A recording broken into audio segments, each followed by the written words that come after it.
Chapter 25.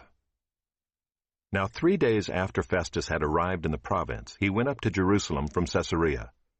And the chief priests and the principal men of the Jews laid out their case against Paul, and they urged him, asking as a favor against Paul, that he summon him to Jerusalem, because they were planning an ambush to kill him on the way.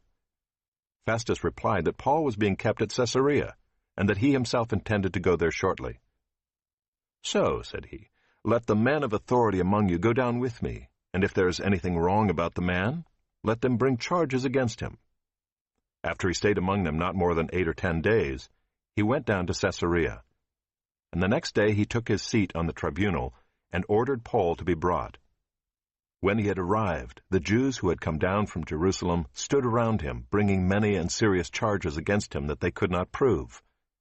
Paul argued in his defense, "Neither against the law of the Jews, nor against the temple, nor against Caesar have I committed any offense." But Festus, wishing to do the Jews a favor, said to Paul, "Do you wish to go up to Jerusalem and there be tried on these charges before me?" But Paul said, "I am standing before Caesar's tribunal, where I ought to be tried. To the Jews I have done no wrong, as you yourself know very well.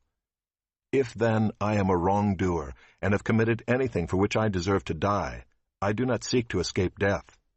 But if there is nothing to their charges against me, no one can give me up to them. I appeal to Caesar." Then Festus, when he had conferred with his council, answered, "To Caesar you have appealed, to Caesar you shall go." Now when some days had passed, Agrippa the king and Bernice arrived at Caesarea and greeted Festus.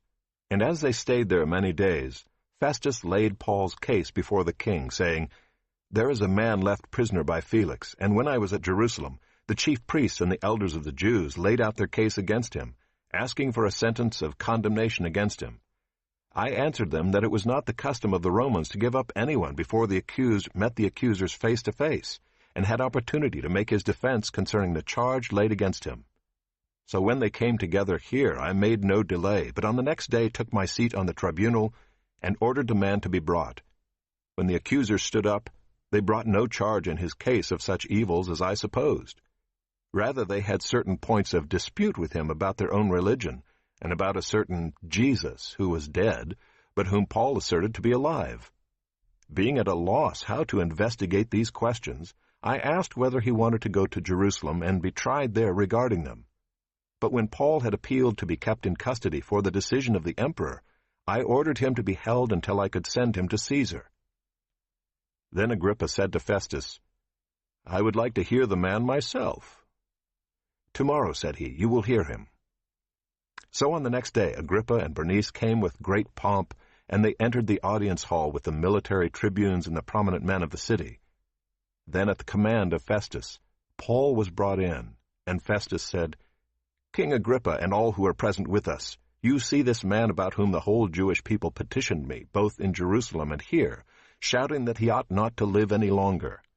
But I found that he had done nothing deserving death, and as he himself appealed to the emperor, I decided to go ahead and send him. But I have nothing definite to write to my lord about him.